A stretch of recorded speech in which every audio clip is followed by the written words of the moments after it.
My name's Kimmy Lee, and I live in Oakland, California. I was living in Los Angeles, and I was pregnant with this one here. And I had the baby, and my mom came down to visit. And after about 2 days of visiting, I had a stroke. She did have health care. She had coverage. She was still under the COBRA from her previous employer that she had worked for 25 years, right? And she was a union member and everything. I think it was about $450,000 worth of bills that they were trying to get from my parents. And it was only because my sister was able to navigate that for a year, like fighting with them. If my parents didn't have my sister or I helping, they would have lost their house, they would have lost everything from this incident.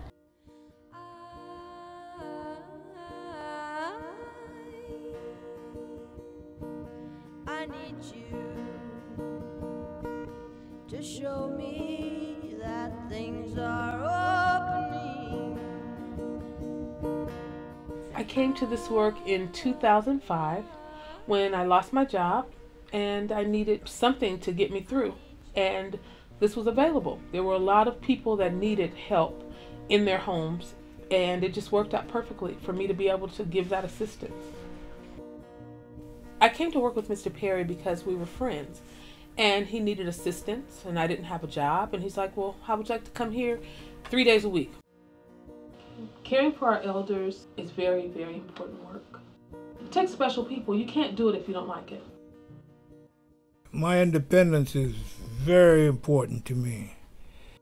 I can cook what I want and have what I want, and that's important to anybody.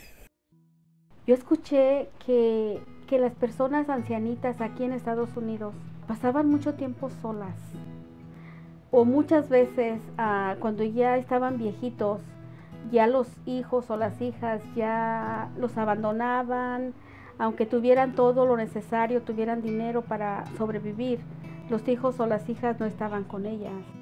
Yo me acuerdo que yo decidí, yo voy a hacer la diferencia. Cuando yo trabaje con esta clase de personas, yo voy a hacer la diferencia.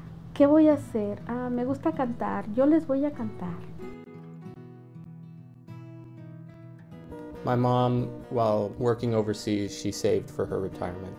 In the economic downturn and the collapse that happened in 2008, that was when the great portion of her retirement got wiped out. So now in the last couple of years, my mom has started to take up some work providing care for elders in her community, shopping for groceries, keeping them company, doing household errands for them. Over the last 5 to 10 years, she's also had a number of minor strokes, which definitely taken a toll. My wife and I and my mom collectively think about what the costs will be when she's going to need greater care.